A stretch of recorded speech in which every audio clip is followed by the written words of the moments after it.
will spend the money from the TRE like you say you will. Can I start with this one? Okay. So I want everyone to understand how we build a budget. We start working on a budget about 9 months in advance prior to when the board actually adopts the budget. And so my staff works for about 9 months. We're having conversations with the board all along the way, but we really start working on it 9 months in advance. Going into this budget, 2018-19, it was a priority. The things that are built into the budget, such that Mr. Bowman talked about, such as special education, staffing, that was a priority. That was number one, that from my voice, from my position, from my staff's recommendations, we took forward to say, and that's based on feedback that we had been gaining over the course of the prior year. So that is a priority. Safety and security is a priority. The things that we put in place are priorities. So from the standpoint, from my staff of taking the revenue that's generated, and if the TRE passes, and actually following through on those priorities, it's without question that would happen because it's that important. The budget has been adopted. Okay, so the budget, once we make the recommendations, the board adopts the budget. And once the board adopts the budget, then we're required to spend the money in that way. So everything that we're talking about in terms of what will happen for the TRE, a lot of things were contingent upon the passage of the TRE, the staff raise, the additional staffing positions, all of that. We were required by law to, unless we amend the budget, which we have no plans to do, we are required by law to spend the money in the way that it was adopted by the board. Yeah, and I'll just add, I mean, obviously, we could amend the budget. We look at budget amendments on a monthly basis, but that's a very public process at our board meetings. Dr. Stone and her staff bring us any proposed budget amendments, and we have to vote on those. So right now, we have a budget that is, that has the items in here that we discussed today, and any change to that would require a public vote of the board. So again, very transparent process as to how that works. So hopefully that helps. We have some more.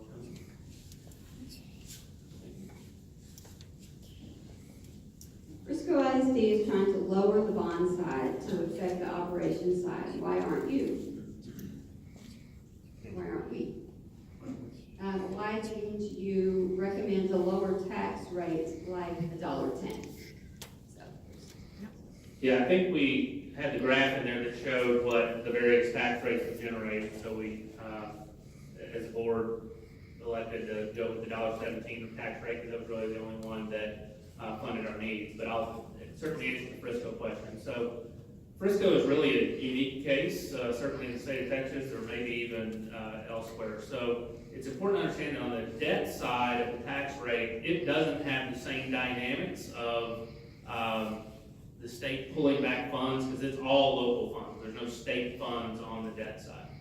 So that is all a function of what your tax base is. And if any of you have driven to Frisco as a tollway lately and see the whether it's the Cowboys development or the massive commercial growth around there, you see the explosive growth that Frisco has seen and is projected to continue to see as it continues to build out. So they are in a very fortunate position to have a lot of new revenue, not just from increased property values, but just increased property itself. And so that dynamic has left them in a really positive place to be able to say, hey, we have so much new growth here that we don't need as much on the debt tax rate side to fund our growth going forward. So, but not many school districts have a Dallas Cowboys facility and new hotels and office buildings and all the commercial development around there. We're certainly in that boat. Really, most of the new development that you've seen here in Richardson is actually in Plano ISD, not in our school district. With that said, we are in the process of looking at a facility study to prepare for our next bond, which currently we plan to move forward with in May of 2021. And certainly through that process, if we figure out that we can meet the needs of our district with a lower tax rate, when we go after that bond, we'll do that then. But the board certainly didn't feel like getting the cart ahead of the horse before we fully evaluated what our bond needs were in that next bond cycle, was prudent. Mr. Bono, in 2016, you stated that salaries were low on the reason why teachers leave. What are you doing administratively to fix that? So what are you doing administratively? Let me say what I'm doing administratively, and then you can say what you support. And what I can tell you some things we're definitely doing administratively to support that in terms of if we were not able to give a raise, lots of things. We're trying to build a culture that supports teachers. And last year, because we do know that we did have a turnover rate that was a concern to the board and to us and to administration, we conducted stay interviews. So rather than talking to our teachers whenever they left and finding out the reasons why they were leaving, we wanted to talk to them while they were still here and talk to them about some things that we could do to get them to stay. And so we went out to every single one of our 54 campuses and we talked to all of the teachers, and we had full days of having teachers and paraprofessionals, all of our employees really, to come in and talk to us. And some of the things that they told us, they talked to us a lot about salary, and they talked to us a lot about their concerns about the pay and about how they could go other places and make more money. That did reoccur a lot in almost every single one of our meetings. But in terms of the answer to this question, they also talked about the need of what the number one thing that teachers need more of is time. And so administratively, we address that by building in some time into our calendars so that they have 4 early release days, so that we're working really hard to give them back additional time to work to plan in their classrooms. And then I think the third thing, well, I know the third thing that we heard across the board from all of our campuses was we need more special education staff. And that was a very consistent thing that then led into the development of the budgets and the prioritization of those additional staff members going into this year's budget. So, and then of course, all the things that we're working on, you can't put a dollar amount on. The intangibles of just working on a culture that supports teachers and provides them with the resources that they need. And a lot of those don't have price tags on them. It's just the support that we can do to support them in their classroom. That's the culture we're trying to build at Richardson ISD, and I think we're doing a darn good job at it. Yeah, and I'll say we're certainly, as a board, supporting those efforts of Dr. Stone to provide those, additional intangibles that help with teacher satisfaction. I guess back to, I don't know what my 2016 comment was specifically, but certainly there are a couple of big issues outside of salary that we hear from our staff, and one of them is directly linked to salary. One is, campus leadership. Teachers want to be working for a great leader on their campus. I applaud Dr. Stone, since she's been here for the last couple of years, of continuing to be aggressive and making sure we have the right leader on the right campus to lead our staff. And we'll continue to support her efforts in doing that. But I'll tell you, in our exit interviews that we look at every year and are slated to look at here in our next couple of meetings as a board, one of the key items that's always near the top is to why a teacher leaves is taking a job closer to home.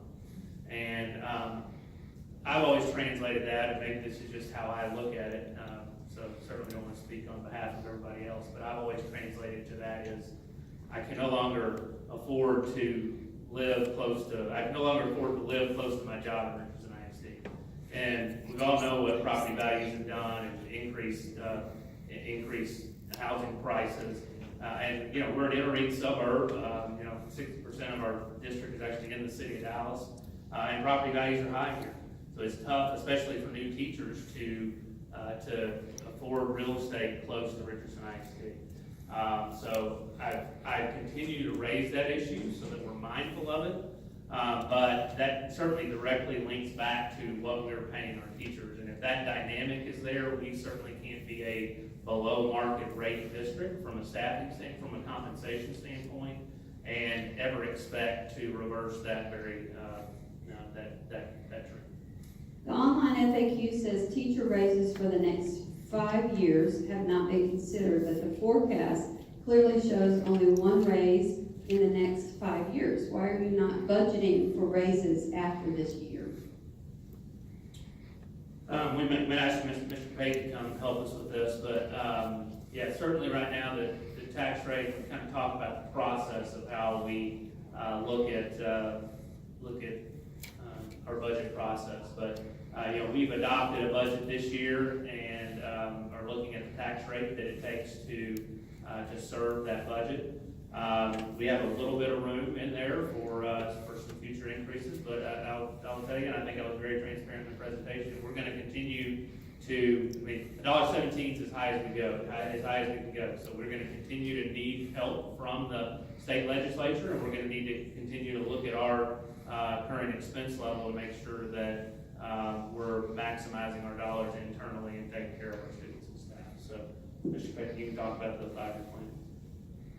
Thank you, Mr. Bono. Yes, the budget does not include raises beyond the 18-19 school year, but it also does not exclude raises beyond the 18-19 school year. And as Mr. Bono said, we will always continue to work diligently to be able to work in a raise for our staff in all future budgets. That is the, every year that I have, and I've been involved in working for school districts now 20 years, the first step in my budget process on the expenditure side is always the calculation of raises for our staff. That is always the priority.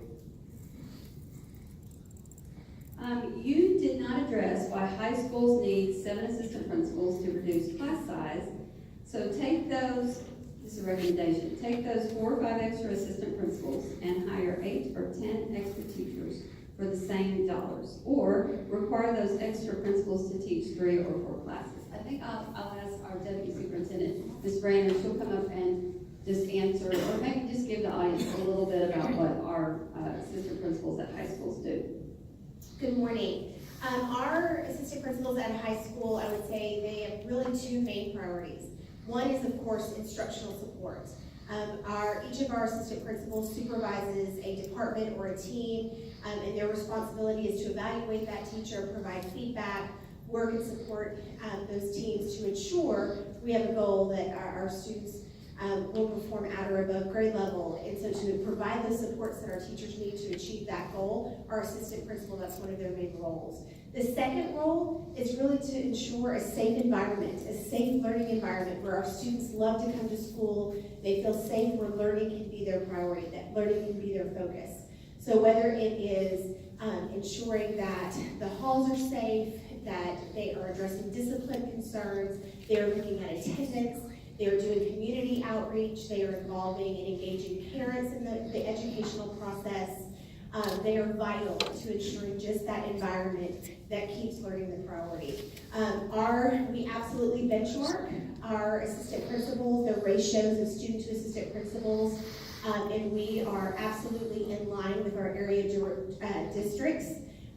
Almost every high school that you will look at that has 2,700, 2,800 students will have on average anywhere between 7 and 10 assistant principals. Mr. Bono, at the last meeting you said that Dr. Stone would receive a 2.5% raise if the TRE passes. Your numbers did not add up, as the figures posted on the internet show from 293,000 to 312,000, or a 6.48% increase if the TRE passes. That's about me, by the way. Yeah, so there is a posting on the internet that shows one section out of an amendment to Dr. Stone's contract. I think any of you that have dealt with contracts and understand it's important to look at the full contract in conjunction with the amendment to understand the full story. So it's unfortunate that one section got posted and then jumped to conclusion. So here's how the math works. Dr. Stone, in her contract, also has an auto allowance, or in her previous contract, rather, from 2017, had an auto allowance. She drives her own Ford Explorer to all around the district, all day, every day. And so the district compensates her with a car allowance rather than providing her a district car, as some other school districts might do.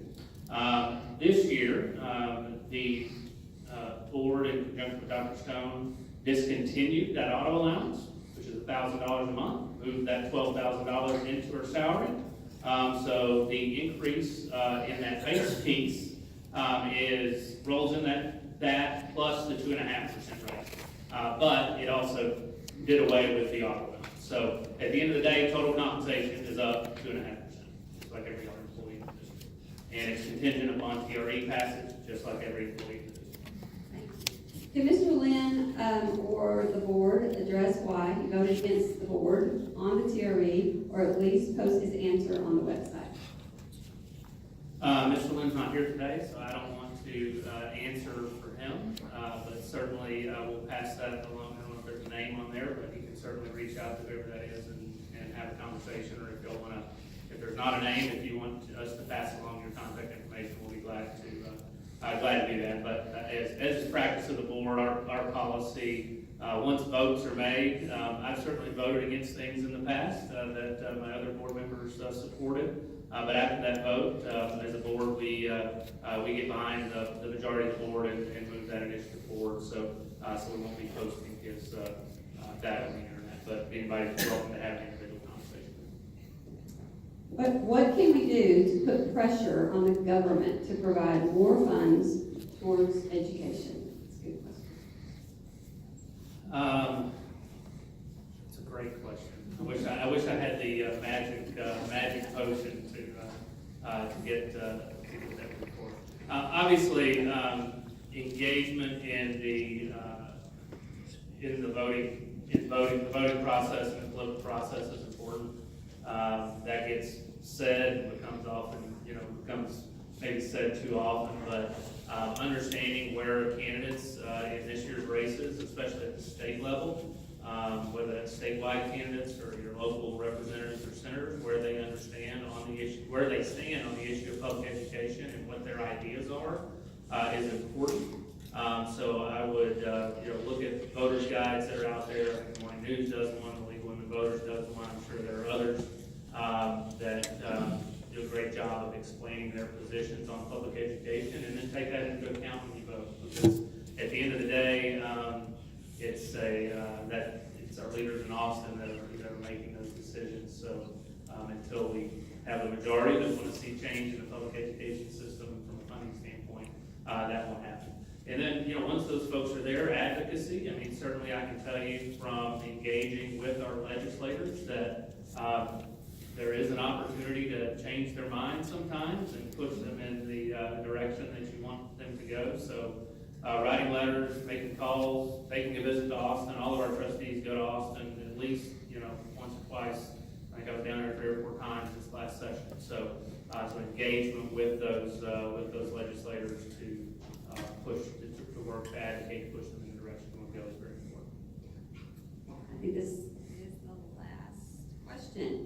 Mr. Bono, since RSD evidently has a retention problem, why do you not have a retention bonus for all employees, like Dr. Stone, who gets a 5% bonus each year of approximately $15,000? That's a good question. Probably a budget consideration for all those teachers, but we, as I said, we implemented a salary study last year that says, hey, what do we need to do as a district to be competitive with our surrounding school districts so that we can reverse that trend? Fortunately, the efforts of Dr. Stone in the last couple of years have had that trend going in the right direction, but it's still much higher than what we want it to be. As I mentioned, this TRE puts over $7 million of that $9.5 million recommendation into place, which is a huge dent in the challenge. But we need to continue to work on that as a board and continue to close that gap. One thing I did mention in this presentation, and it's not teachers, but it's equally as important staff. This budget also includes, and I think it was on one of the slides that didn't specifically say it, but it includes a market adjustment, rate adjustment for all of our hourly employees in the district. So all of our hourly folks that are on our campuses and on our maintenance staff that keep this district moving every day and are vital to our school district. That was part of that recommendation as well. And we're able to move forward on that piece as part of this budget. But we'll continue to work on that. As it relates to retention bonus, I'll just say we're proud of our superintendent.